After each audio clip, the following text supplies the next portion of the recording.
Assalamualaikum warahmatullahi wabarakatuh. Jadi ni first time saya, bukan first time lah, maksudnya ni adalah live pertama saya selepas dah lama gila tak buat FB live.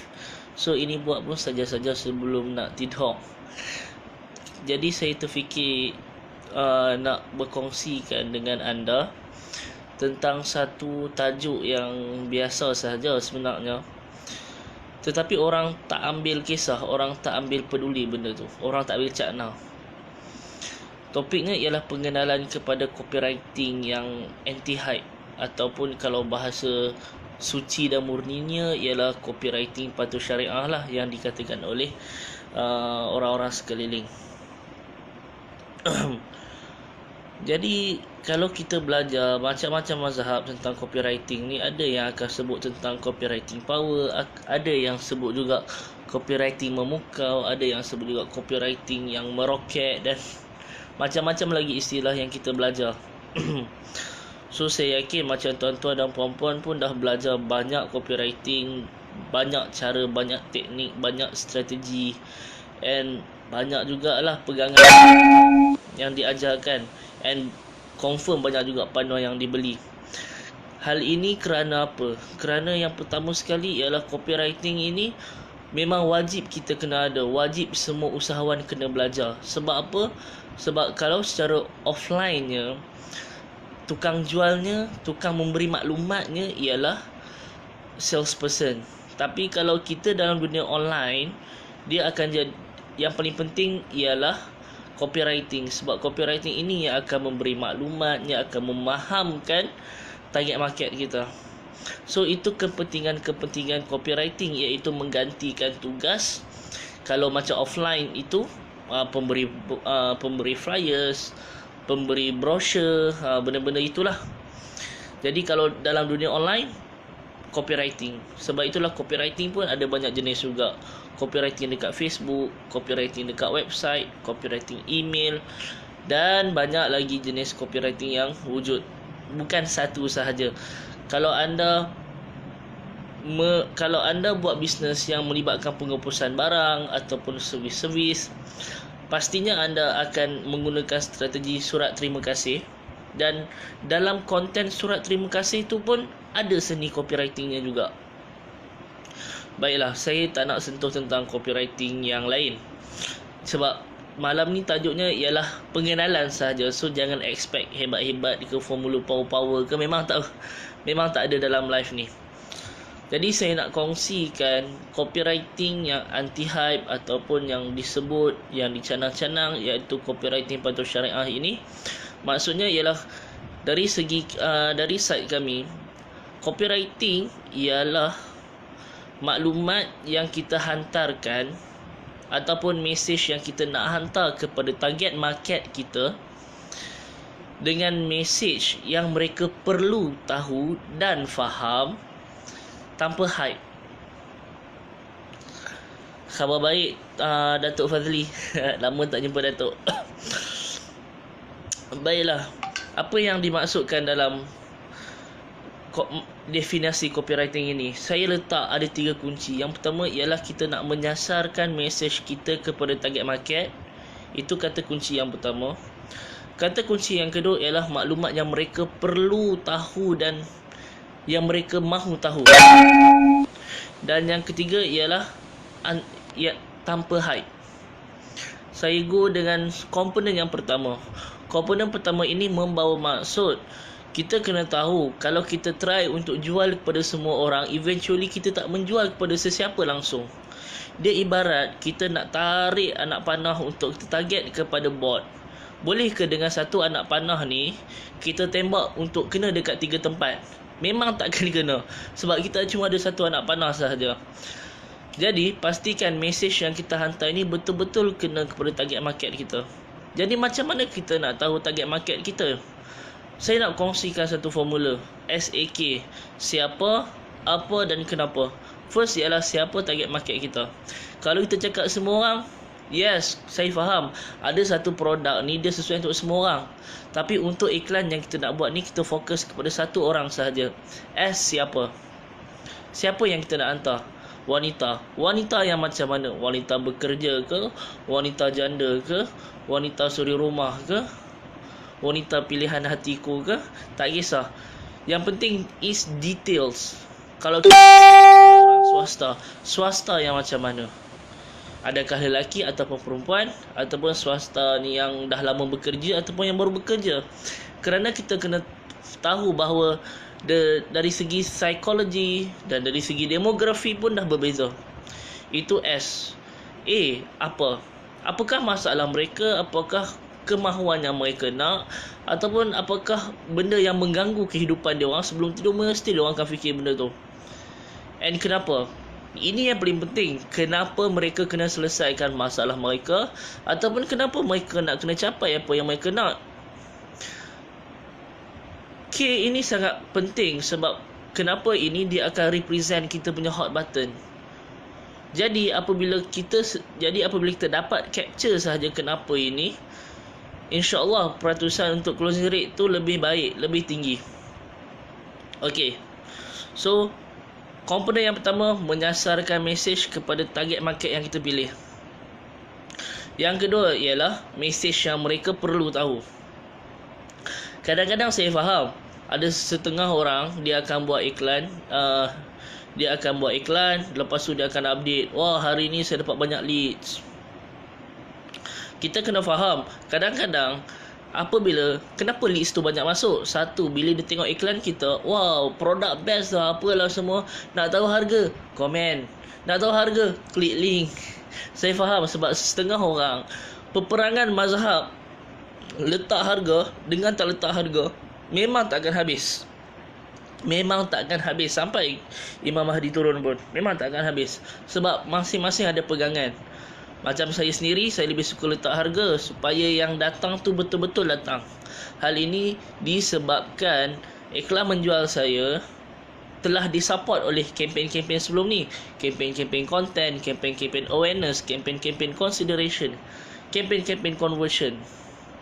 Jadi, saya sudah tapis lebih awal. Jadi kita boleh pilih lah sama ada kita seronok leads masuk tapi semuanya tanya harga. Jadi janganlah pelik kalau kita marah-marah. Apa ni, kalau tak nak beli janganlah PM. Ini beritahu harga je senyap, Sebab kita kena faham sebagai seorang manusia, sebagai seorang manusia, apabila kita lihat produknya cantik, kita akan terus scroll harga. Itu sifat manusia, tak boleh nak deny. Sebab kita nak tengok kita mampu ke tak mampu nak beli. Kalau produk tu bagus, produk tu berkesan, powerful, sekali tengok harganya mahal, kita tak mampu. Jadi janganlah persuade orang. Kalau macam kami buat kelas ataupun jual produk ke, tambah-tambah kalau buat kelas atau consultation atau buat servis, kami akan cakap lah, cik, kalau cik tak ada duit lebih, jangan ambil servis kami. Kalau ini duit tak akhir, cik, jangan masuk. Jangan memperjudikan nasib. So, kita nak kena faham maklumat-maklumat yang mereka perlu tahu. Jadi, macam mana kita nak improvekan copywriting supaya nampak cantik? Okay, first thing first adalah kita kena menceritakan kita kena beritahu manfaat utama produk kita. Kebanyakan orang dia akan beritahu produk saya boleh menguruskan badan, produk saya ini boleh menghilangkan jeragat di dahi, apa semua tu. Tapi kebanyakan orang dia tak menceritakan bagaimana produk ni boleh bantu. Kadang-kadang dengan kita meletakkan bagaimana produk kita boleh bantu, kita sudah jadi satu level yang lebih tinggi. Bagaimana nak tahu? Sebagai contoh, kalau you jual produk yang berkaitan dengan kesihatan ataupun kecantikan ataupun yang melibatkan apa-apa,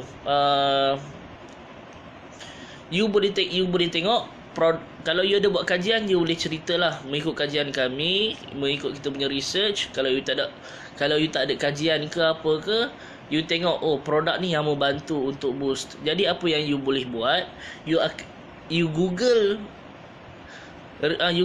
research paper on argan beauty for skin. Jadi akan keluar banyak research paper. Baca research paper tu and keluarkan beberapa baris. Yes, kadang-kadang nak buat copywriting ni bukan senang. Untuk you kaji untuk step first component tadi pun kadang-kadang ambil masa sampai 2 hari, 3 hari, sebab kita akan listkan S tu siapa tu banyak, 5 orang, 10 orang, 5 customer avatar, 10 customer avatar, and sampai kita nak decide berapa banyak kita nak guna. Mungkin daripada 10 yang kita list, mungkin 3 yang kita nak pakai, mungkin 5 yang kita nak pakai sahaja. Okey, itu sahaja. Jadi nak baca research paper tu pun satu hal juga. Untuk kita keluarkan point supaya orang tahu produk kita ni bukan produk yang biasa-biasa. Produk kita ni betul-betul luar biasa. Okey ya. Jadi kat sini kita dah justify. Bila kita cakap produk kami dapat bantu menguruskan berat badan dengan 80% kecepatan pembakaran lemak, tunjukkan, backup, justify, barulah orang akan tahu, oh sebab ini. Oh, ada rupa-rupanya produk ini mengikut profesor daripada universiti bla bla bla bla. Kenapa benda itu terjadi? Okey. So, itu komponen yang kedua. Komponen yang ketiga ialah tanpa hype. Hype ni actually dia mewakili 4 perkara. Janji palsu, gambaran palsu, harapan palsu, dan juga berlebih-lebihan. Apa yang dimaksudkan dengan hype? Sebab benda itu dia akan jadi dia akan jadi hype apabila kita mula memberi janji-janji yang palsu, gambaran-gambaran yang palsu. Sebab kebanyakan orang, pertama-tama macam niche yang kami buat di ABS Digital, niche kelas yang mengajar teknikal, kelas yang mengajar strategi bisnes. Kalau dalam lapangan orang lain dia akan cakap sales naik beberapa peratus, leads turun drop kau, jualan meroket, apa semua tu. Jadi kenapa kami tak menggunakan pendekatan yang sama juga? Sebab first thing first, kami tak boleh nak cakap satu strategi ni sesuai untuk semua bisnes. Sebab kita kena faham, kadang-kadang orang masuk kelas kita sebab wow, ada mamat ni, dia masuk kelas ni leads menderu-deru lah. Leads masuk macam enjin turbo Wira tu. So orang tu masuk sebabkan result.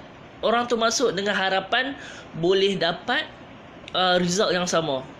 Sebab itu kami tak boleh nak buat benda macam tu. We are not afford to do that.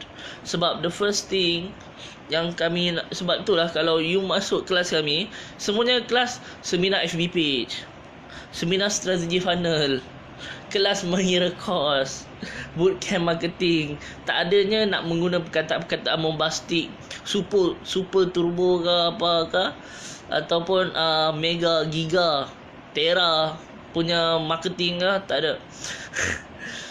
Sebab yang penting kami, sebab satu, kami nak cari orang yang datang kelas ni sebab betul-betul nak belajar, bukan sebab dia nak result. Yes, kita nak result, but first we need to enjoy the process. Kalau kita tak enjoy proses dan kita hanya terus nak result, susah. Sebab dalam bisnes ni satu je masalah dia, rugi tu confirm. Untung tu belum tentu. Sebab awal-awal lagi, kalau dalam funnel kita ada marketing, sales funnel, dia mesti marketing dulu baru sales. Marketing funnel ni, marketing dari segi masuk marketing pun, masuk marketing tu ialah bakar duit. Bakar duit. Sales barulah dapat duit. Tapi kebanyakan orang dia terus langkau ke sales funnel. Sebab itu wujudnya macam-macam jenis teknik. Nak hack FB lah, nak hijack apa-apalah, saya pun tak tahu. Sebab kami pun buat kerja masing-masing je lah. Sebulan pun spend dekat 8,000, 10,000 sebulan untuk FB ad.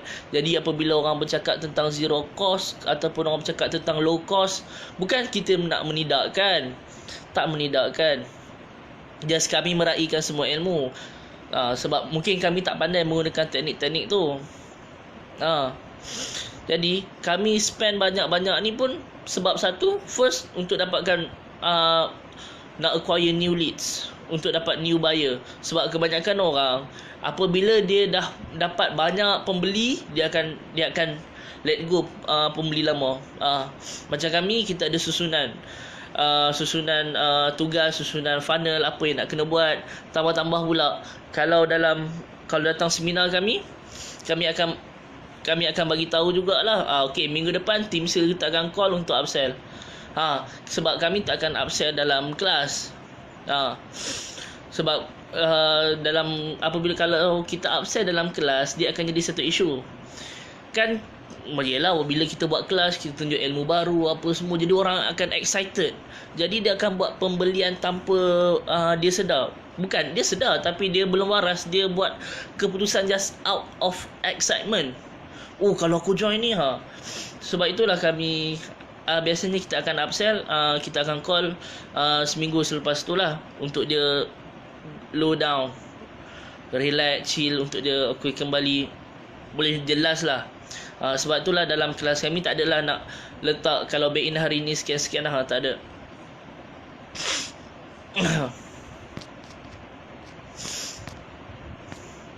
Okey. Sebab kenapa kita tak prefer cara-cara hype yang seperti yang menaik, nak meroket, nak meletup-letup ke apa ke semua. Satu, sebab yes, memanglah dalam seminggu you boleh buat puluh-puluh ribu, tapi tak ceritalah pula berapa banyak duit habis untuk split test. Tak cerita pula berapa banyak duit dah habis untuk marketing yang campur in collective or in cumulative, yang iklan yang dah fail. Jadi dia akan jadi lebih bagus kalau ayat dia lebih kurang macam ni. Selepas kami dah rugi 10,000 dalam buat split test, akhirnya kami berjaya jumpa satu iklan yang beri pulangan 10,000 dalam tempoh 3 hari.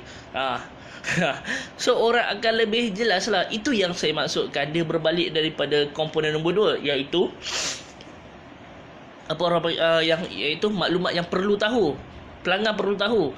Jadi untuk kita play safe, kita hanya perlu beritahu ini manfaatnya.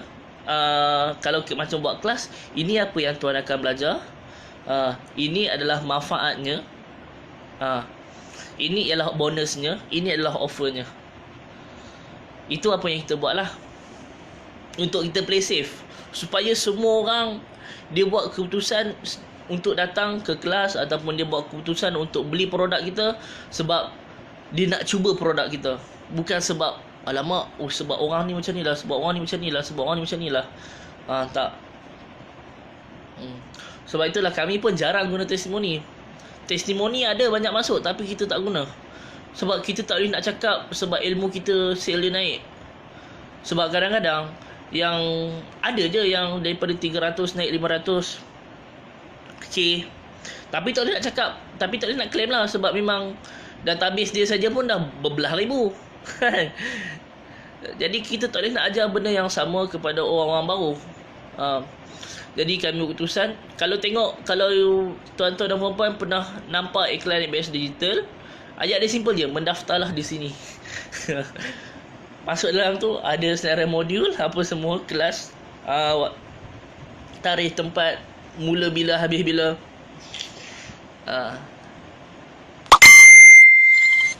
Dia actually dia berbalik kepada willing buyer, willing seller lah. Perkataan-perkataan yang selalu digunakan oleh orang.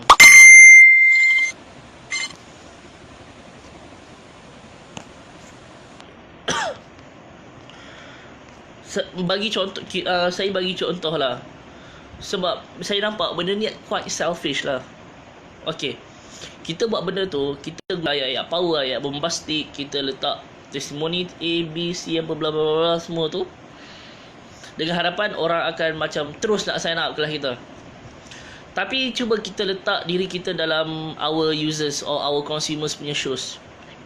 Kita jadi pengguna kejap. Kita seronok ke?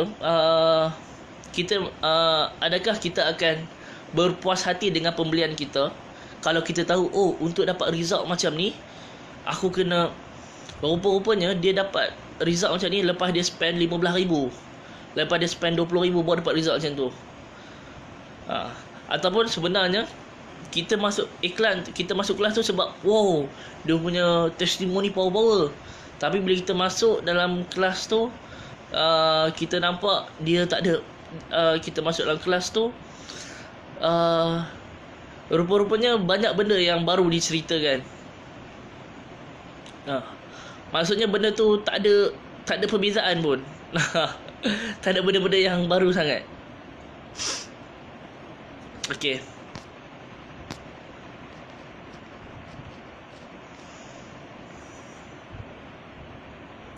Tak apa Cik Ahmad Rizal. Sekejap saya delete live ni.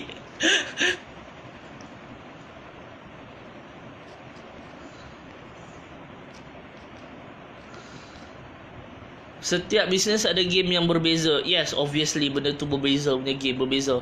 Tapi apa yang paling penting adalah kita kena transparent lah. Puan Liana Reza, marketing jujur, dia berbalik kepada kalau kita sendiri yang kena benda tu, adakah kita suka? Saya punya cara simple je. Kalau kita tak suka kalau atas benda yang kita, kalau kita kena benda kita tak suka, janganlah kita buat benda yang orang tak suka juga. Contohnya, kalau kita tak suka kena tipu, janganlah kita tipu orang. Macam tu lah, tu contoh dia lah. Contoh untuk mudah faham. Jadi sedikit pengenalan ini adalah sedikit pengenalan mengenai copywriting anti hype ataupun tanpa hype, ataupun copywriting saja. Yes, ada banyak juga copywriting NLP apa semua tu kan. Macam-macam gaya pun ada. So don't worry, saya akan delete cepat. Habis sesi ni saya terus delete. Saya akan terus FB Live ni. Kalau tak habislah. Saya tim Sifu Irfan, by the way. Okay. So let's recap. Copywriting anti-hype ini bermaksud message yang kita nak sampaikan kepada target market kita dengan maklumat yang mereka perlu ataupun mahu tahu, tanpa hype. Itu sahaja. Untuk target market, kita menggunakan formula SAK. Sebab ada juga kalau saya ada banyak kalau produk saya sesuai untuk 20 jenis golongan, tak apa, tak ada masalah. Satu copywriting, satu golongan. Sebab itu saya cakap, untuk memilih, untuk buat sorting target market pun kadang-kadang makan masa 1 hari, kadang 1 hari terror lah. Kadang masuk 2 hari, 3 hari, dia bergantung lah. Okay. So formula dia SAK lah, siapa, apa dan kenapa. Dan yang kedua ialah maklumat yang mereka perlu tahu. Apa yang kita nak kena letak kat situ? Headline, benefit, justification, benefit, kemudian kita letakkan justification, kemudian USP, offer and call to action lah. Kemudian anti-hype tu tadi yang saya beritahu lah. Hype ni maksudnya memberi gambaran palsu, memberi janji palsu, memberi apa-apa semua tu lah. Itu saja, sekian malam ini. Bukan Cik Syafiq, bukan. Saya di Setia Alam.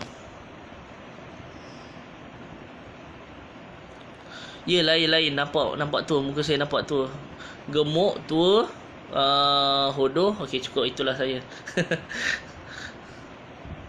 Okey. So cukuplah, saya dah berapa minit dah. Oh, saya ingat nak 5 minit je live. Lain macam live ni. Nanti saya nak try live kat Bigo lah. Ada tak?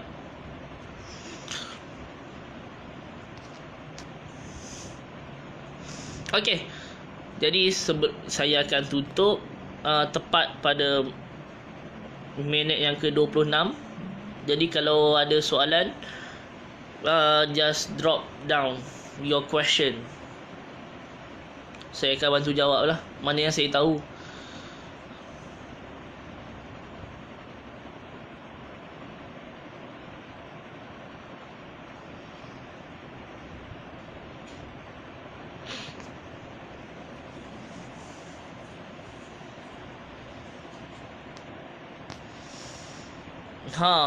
Lama tak live, busy lah.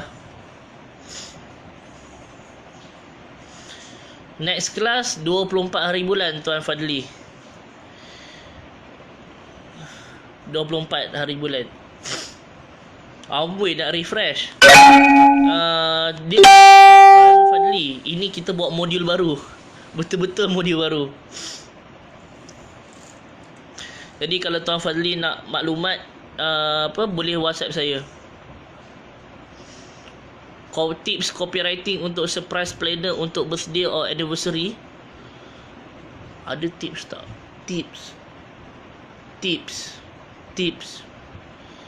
Tips copywriting. Susah nak jawab soalan tu. Sebab malam ni tajuknya pengenalan je. Janganlah tanya soalan lain keluar. Waalaikumsalam Puan Hani Nasihah.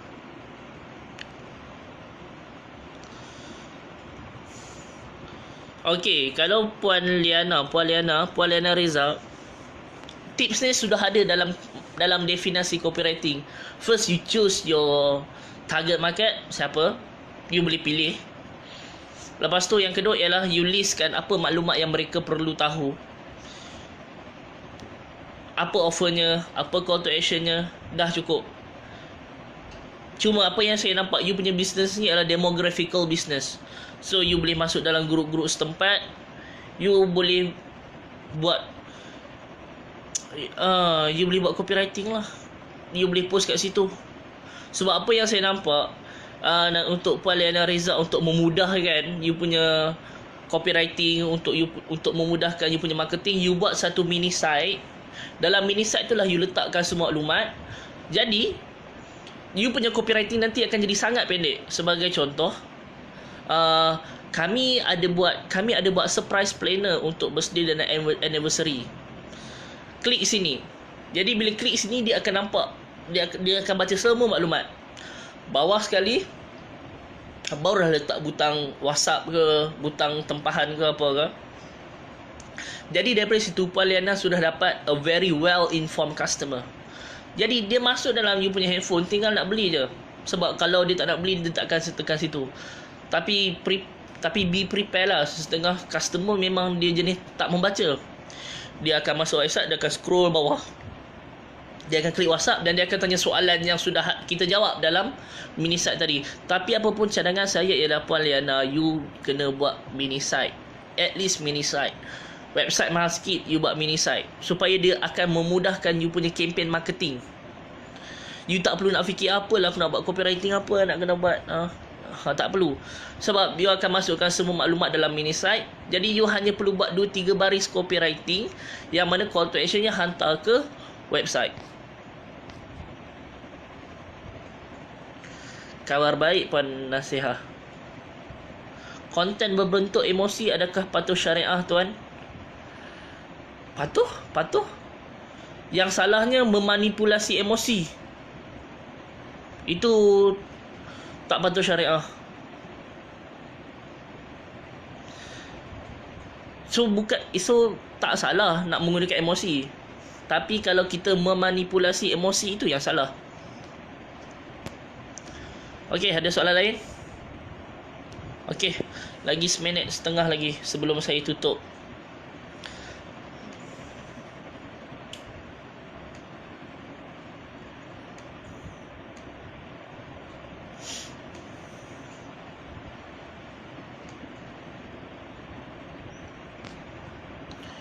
Tuan, bagaimana dengan copywriting untuk umrah?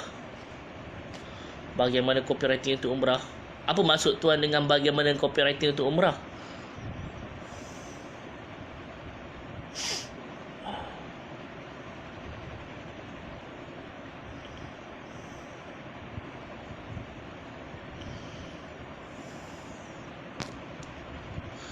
Okey, ada lagi soalan lain? Contoh memanipulasi emosi. Sampai contoh memanipulasi emosi Dia senang kata yang mencederakan emosi. Sebagai contoh, sampai bila anda nak gaji 2,000 sahaja? Daftar jadi ejen kami untuk dapat 10,000 sebulan. Itu memanipulasi emosi.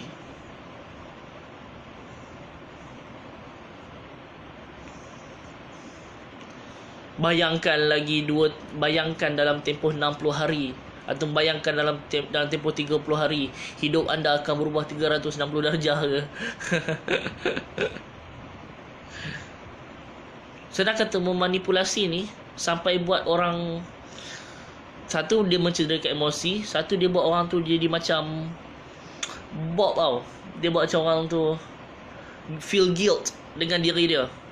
Sebagai contoh, sampai bila anda nak biar keluarga anda hidup biasa-biasa je? Contoh, upgrade diri anda sekarang. Ataupun adakah anda mahu memperjudikan masa depan keluarga anda? Daftar insurans sekarang. Contohlah.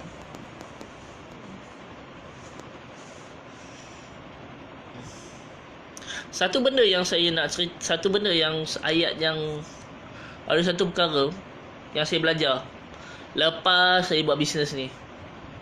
Orang yang jujur ni memang tak untung. Memang tak untung. Berjanji sesuatu yang tak pasti itu memberi janji palsu. So itu dah termasuk dalam kategori hype dah.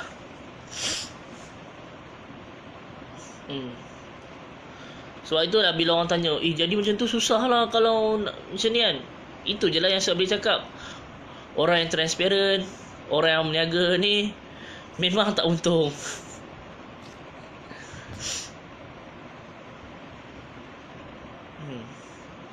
Jadi sebab itulah saya respect dengan orang-orang yang boleh buat benda macam tu. Macam tu lah. Ada keberanian. Tapi tak salah, dia masing-masing lah. Masing-masing punya pendapat. Saya jenis kita meraihkan semua pendapat. Sebab saya pun tak tahu.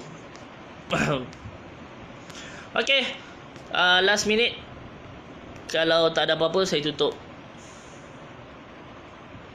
Tak, saya delete terus kot.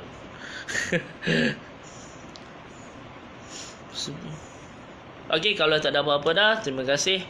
Assalamualaikum.